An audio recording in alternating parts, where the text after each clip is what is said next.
Pessoal, então vamos lá para o próximo vídeo, né? Agora, um outro tema bem interessante também, que vamos falar um pouquinho sobre as 5 fases do comportamento humano, né? São as 5 fases do luto.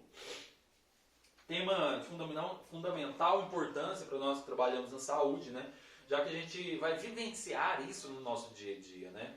Porque o luto faz parte da nossa vida, seja quando a gente perde um ente querido, um amigo próximo, né? Ou até mesmo quando a gente passa por situações que são traumáticas para nós. Pode ser isso perder um bem material que é muito valioso para você, ou um emprego, né? Algo do tipo. Você pode passar por situação de luto? Sim, podemos sim, tá? Vamos lá? O mais importante é nossa própria atitude, nossa capacidade para afrontar a enfermidade terminal e a morte. Se a morte é um grande problema em nossa vida e a vimos como um tema tabu, aterrador e horrível, nunca poderemos ajudar um paciente a enfrentá-la com tranquilidade. Essa é uma frase bem interessante, né? Porque justamente nós não falamos muito sobre morte, gente. E morte ela é natural, ela é uma certeza, né, na vida. Só que o que acontece? Com o desenvolver das novas tecnologias, os novos estilos de vida que a gente leva, fez com que a morte começasse, na verdade não a morte, né, mas o ser humano começasse a travar uma guerra contra a morte. Né? Com o advento da tecnologia, das novas medicações, da medicina, com esse boom da tecnologia nessa área médica, fez com que cada vez mais, e também na qualidade de vida das pessoas, né, fez com que cada vez as pessoas vivessem mais. Né? Enquanto há 100 anos atrás a nossa expectativa de vida era, sei lá, talvez aí de 50 anos de idade, né? Uma pessoa com 60 anos de idade era um idosão, assim, né? Eram poucas pessoas que tinham a vida mais longeva, né, até os 70, 80 anos. Hoje é cada vez mais comum que as pessoas cheguem aos 70, 80, 90 anos de idade. Né? Eu já atendi pacientes de 103, 104 anos de idade. E isso é cada vez mais comum. E isso fez com que desse a impressão de que a morte agora é uma inimiga, né, da sociedade, quando na verdade não é. Ela é algo que é natural, que está presente, que sempre esteve presente e sempre vai estar presente na vida de todos. Né? É a terminalidade da vida. É algo que vai chegar para todos, né? Seja uma pessoa mais jovem ou mais de idade, mas vai chegar para todo mundo. E a partir do momento que a gente encara a morte como algo, não diria negativo, né? Mas como um inimigo, e como um tema tabu que eu não quero conversar, faz com que seja difícil eu falar e aceitar isso com os nossos pacientes. E na área da saúde, nós vamos ver muitas mortes. Muitas mortes. Às vezes mortes naturais, às vezes mortes traumáticas, acidentais, às vezes mortes de jovens, adultos, crianças, idosos. E isso é necessário que nós tenhamos uma ideia muito bem definida do que é o processo de morrer. E que ele faz parte, ele é natural. Né, e que nós temos que aceitá-lo, né, por mais difícil que às vezes possa ser. Obviamente que quando é difícil eu falar sobre morte para uma mãe que perdeu um filho, né, é uma morte que que não é tão natural, que não deveria acontecer, né, já que é natural que os filhos enterrem os pais, não que os pais enterrem os filhos. E talvez seja um dos momentos mais difíceis para qualquer pessoa enfrentar. Então, mas ainda assim eu tenho que saber como lidar, porque quando eu não entendo esse processo, quando isso para mim é um tabu, eu não consigo falar sobre isso com o meu paciente, eu não consigo auxiliá-lo a passar pelo processo de luto, porque o processo de luto ele vem de fases, e quando eu não ajudo, eu não entendo, eu não lido bem com cada fase, o que eu vou fazer é promover que o meu paciente, o meu ente querido, o meu amigo próximo, o meu familiar que está em luto, ele vivencia esse luto de uma forma terrível pelo resto de sua vida. Então, assim, para isso faz com que a gente tenha que entender, né? Existem vários tipos de morte diferentes, tá? A morte não é simplesmente o findar dessa vida que a gente conhece, né? Não é simplesmente o coração parar de bater, a mente parar de funcionar. Existem outros tipos de morte, como por exemplo a morte social, que é o isolamento e separação do paciente das outras pessoas. Nós chamamos isso de morte social. São pessoas que entram, às vezes até causada por um período de crise extrema, por conta da perda de um ente querido, por exemplo, e que as pessoas deixam de conviver socialmente, deixam de ter uma vida. Então elas morrem antes mesmo de seu coração parar de bater. Isso é uma morte muito triste, né? E que existe, né? Que esse isolamento, essa separação, e que não deveria existir, né? Porque, independente do que aconteça conosco, enquanto a gente está aqui, enquanto nós estamos aqui, nós temos coisas a se fazer, nós temos um propósito, pelo menos eu acredito nisso, né? Nós temos um propósito para estar aqui. Então a gente tem que continuar lutando, tem que continuar batalhando, tem que continuar vivendo.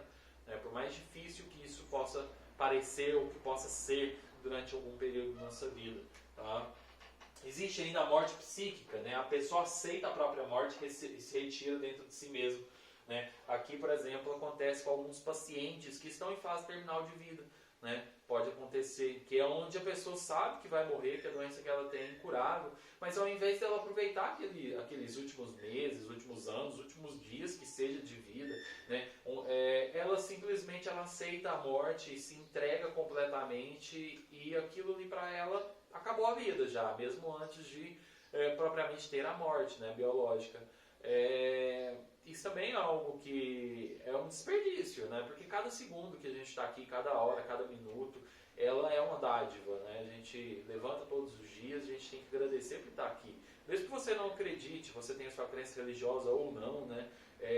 Ainda que você não tenha uma crença religiosa, é inimaginável o milagre de existir vida como a nossa, vida inteligente, ciente de tudo, e que a gente consiga fazer tanta coisa igual a gente consegue, né? Isso é uma dádiva mesmo, né? Vamos lá, próximo. Temos a morte biológica, que aqui não existe consciência, né? O organismo biológico como entidade mente-corpo já não existe, né? Por exemplo, o estado de coma profundo, né? Nesse tipo não existe consciência, né?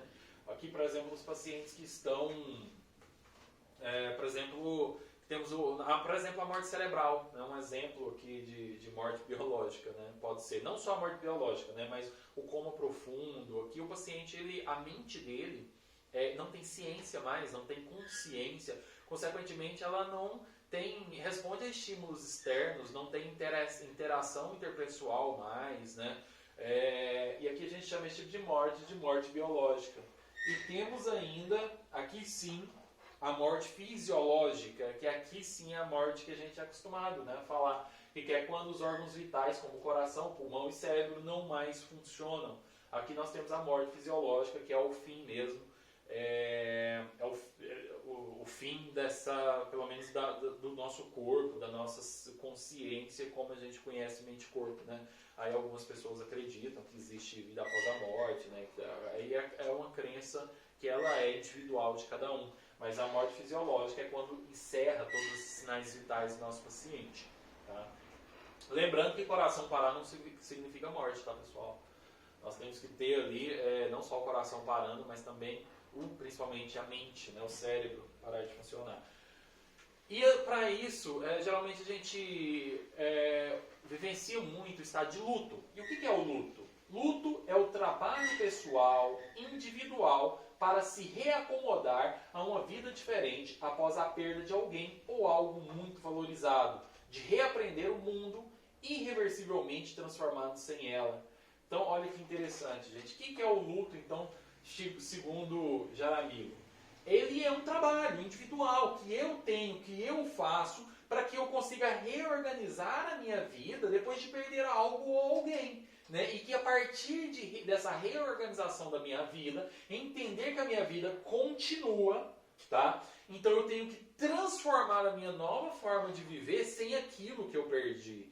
Né? Eu tenho que reaprender a viver neste mundo sem aquilo ou aquela pessoa que se foi e que eu não tenho mais. Entendeu? Então é um trabalho, é um esforço individual que leva tempo e que pode ser causado por várias coisas. Por exemplo, uma separação ou divórcio. Né? Uma separação e divórcio, a pessoa entra em estado de luto, porque ela tem que reaprender a viver sem aquele companheiro, sem aquela pessoa. Né? A mudança de país também. Tá? A perda de partes do corpo, como a amputação, né? Você vai ter que ter um esforço individual, um trabalho pessoal para reaprender a viver, a enfrentar o mundo sem aquela parte de aquele membro que você tinha antes. A perca de animais de estimação, perca de objetos pessoais, tá? Tudo isso, gente. E também, obviamente, a morte de alguém, né? De um ente querido.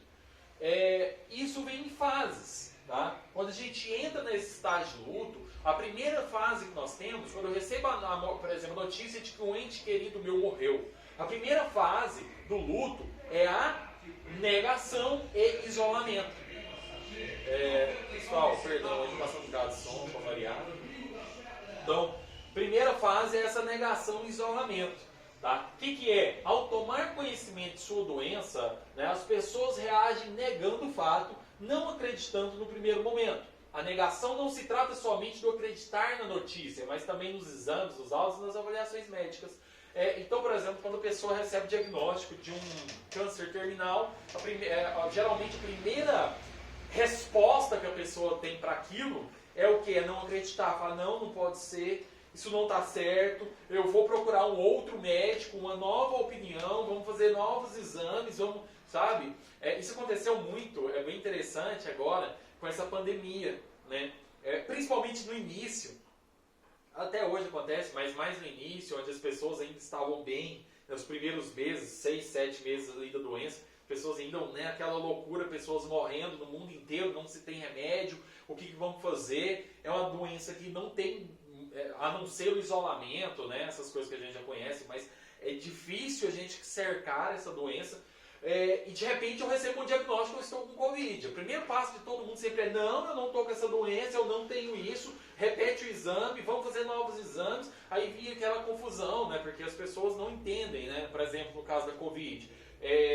Não existe nenhum, para fazer o diagnóstico da Covid, eu tenho que fazer um exame que se chama SWAB PCR, que é aquele do cotonete no nariz, que busca uma amostra nasofaríngea, a gente faz ele entre o 3º e o 7º dia de sintoma. Sendo feito antes do 3º dia, ele facilmente dá falso negativo. Se eu fizer depois do 7º dia, também ele facilmente dá falso negativo. Então ele dá negativo mesmo que você esteja com a doença. Então o que acontecia muito? Coletava o exame, às vezes a pessoa mentia o dia de sintoma, coletava antes, vinha negativo. Ou então, às vezes, fazia no dia, vinha positivo. O que ela fazia? Não estou com a doença. Demorava alguns dias para sair. Lá no 8º, 9º dia de sintoma, corria, repetia um SWAB no exame, no particular, vinha negativo. Mas vinha negativo porque passou da época de fazer já o SWAB. Né? Ou então fazia uma sorologia muito no início, que é o de sangue, que tem que ser feito lá. A partir do 8º dia pode dar positivo, mas a gente pede que faça o 12º. Mais ideal no 21º para procurar o IgG. Né? Mas aí fazia no dia errado, vinha negativo, falava, não estou com a doença, sabe? Uma negação. A pessoa ficava em negação para aquilo. Né? Isso é péssimo, né? Porque aí ela não se isolava, não tomava as medidas de precaução que deveria e acabava transmitindo isso para outras pessoas. Então essa negação faz parte do luto, tá? Isso não está acontecendo, isso vai passar, está tudo bem, quero avaliação de outro médico, vou realizar novos exames. Isso é compreensível quando a gente fala em período de luto, tá, gente? Então, o primeiro passo da pessoa é entrar em negação, sabe? Não, ele não morreu, meu filho não morreu no acidente, é mentira, é outra pessoa, sabe? Então, é compreensível. Após a negação, vem o próximo, que é a raiva. O que é a raiva? Acontece quando não é mais sustentado o primeiro, da negação, onde se assume a consciência de que realmente o fato existe e não se pode mudar o quadro. Neste momento, a pessoa se pergunta por que o fato está acontecendo com ela, por que eu, por que isso está acontecendo comigo, sabe? Então, depois que eu passo essa negação, que eu vejo que não tem jeito mais, eu realmente estou com a doença, ou realmente o meu ente querido morreu, eu perdi aquilo, eles começam a se perguntar, por que isso está acontecendo comigo, sabe? Por que isso justo comigo, meu Deus? Sabe? Normalmente é uma raiva que muito comumente se direciona às suas crenças religiosas, né? Falar, por que Deus está me castigando? Por que isso está acontecendo comigo? E é muito comum isso, né? Após essa fase da raiva, vem a próxima, que é a barganha, né? A barganha nada mais é que o 3º estágio, onde a pessoa começa a pensar. Acontece por um tempo curto também, tá, gente? E é uma negociação, assim como os filhos fazem com os pais, né? Se eu fizer isso, você me dá aquilo. A maioria das barganhas ela é feita com Deus, né, gente? E as pessoas propõem uma meta. Por exemplo, vou participar mais da igreja se conseguir me manter vivo por mais um determinado tempo, né? Ou então ela fala, olha, se Deus me curar, eu prometo que eu vou passar o resto da minha vida ajudando os pobres. Eu prometo que eu vou doar tudo que eu tenho para a igreja. Se você trouxer meu filho de volta, pode me levar. Tira minha vida, Senhor, mas traz meu filho de volta. Então é um momento de barganha, que ele tenta negociar normalmente com o ente querido, normalmente com Deus, né, com a crença religiosa, algo, né? Eu te dou isso, mas você me dá isso de volta, né? Faz parte do luto, porque é doloroso demais perder aquilo para a pessoa. E depois da barganha vem a fase de depressão, que é o quarto estágio. A falta de conhecimento daqueles que estão por perto agravam o quadro de pacientes que passam por esta fase, tá, pessoal? Eles tentam motivar dizendo para não ficarem tristes. Só que pensa comigo, gente, como que eu falo para não ficar triste, né? É muito difícil. Pois como já vimos, é difícil a aceitação de se perder tudo. Estamos falando de um primeiro momento, onde há perda não só da vida, como se isso não bastasse, mas as consequências causadas. Perde-se o emprego, as condições financeiras, a dignidade e as pessoas se afastam. No primeiro momento, as pessoas reagem frente a estes fatos, nos segundos, eles se preparam, né, gente? Então, como que eu falo, não, você não pode ficar triste? Como que eu falo para uma mãe que acabou de perder um filho, não fica triste não, não chora? Não tem como, gente. Eu tenho que entender que a depressão ela faz parte dos estágios do luto. Não tem como eu falar para um filho que perdeu sua mãe, acabou de perder sua mãe, não fica assim como? Sabe? Não fica assim como. Falar para uma pessoa que está nessa fase de depressão, nós temos que entender que ela leva um tempo, a pessoa precisa passar pela depressão. Então, pessoal, nada, é péssimo esse negócio de a mãe perder o filho, dar calmante para ela. A gente vê muito isso, né, em velórios, onde as pessoas colocam calmante na água e dá para a pessoa beber. Gente, não faça isso, isso é um crime. O que você está fazendo é não permitir que aquela pessoa vivencie o luto no momento certo. E se ela não vivencia o luto no momento certo, o que você vai fazer é não permitir que essa pessoa saia da depressão. Aí é onde as pessoas que perdem um ente querido ficam em estágio de depressão por 15, 20, 30 anos. Mães que perderam seu filho há 40 anos atrás ainda choram todos os dias a perca desse filho. Que não seja justificável, como eu falei mais cedo, né? É explicável completamente isso. Mas só porque não é natural, não é normal que essa fase de depressão seja vivenciada por tanto tempo, né? Óbvio que cada pessoa tem seu tempo e tem que levar o seu tempo. Nós temos que ajudar a entender que isso é necessário para que o luto seja vivenciado corretamente, tá? E não interferir de forma negativa, como eu falei. Obviamente, gente, aqui eu não estou falando da mãe que está com a pressão 28/20 no velório do filho, começando a ter taquicardia, ou seja, sintomas que podem levar ela ao óbito. Não, aí não. Aí a gente entra com medicação de fato. É diferente. Agora, se não corre risco de vida, só porque ela está desesperada, chorando. Gente, ela perdeu o filho. Óbvio que ela vai estar desesperada e chorando, e ela tem que estar mesmo.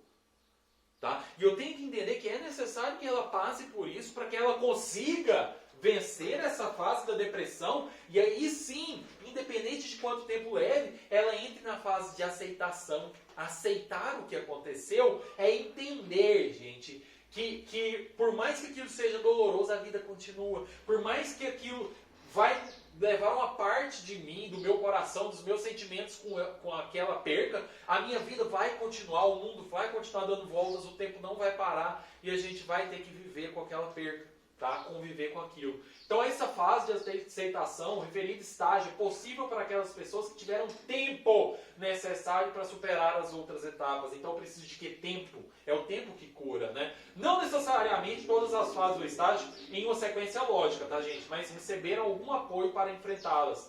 Pessoas que não morreram de forma abrupta ou inesperada. Então, gente, aqui a gente tem que entender isso, que há uma fase que às vezes a pessoa está em fase já está na fase, saiu aqui da fase, por exemplo, da negação para a raiva, e às vezes volta para a negação de novo, sabe? Isso pode acontecer também, sabe? Então sai da negação para a raiva, pula para a barganha e volta para a raiva, tá? Isso pode acontecer. Então essas fases nem sempre vêm uma sequência lógica, mas elas culminam sempre que o luto é bem vivenciado, digamos assim, na aceitação, que é quando a gente entende que por mais que aquilo seja doloroso, a minha vida continua.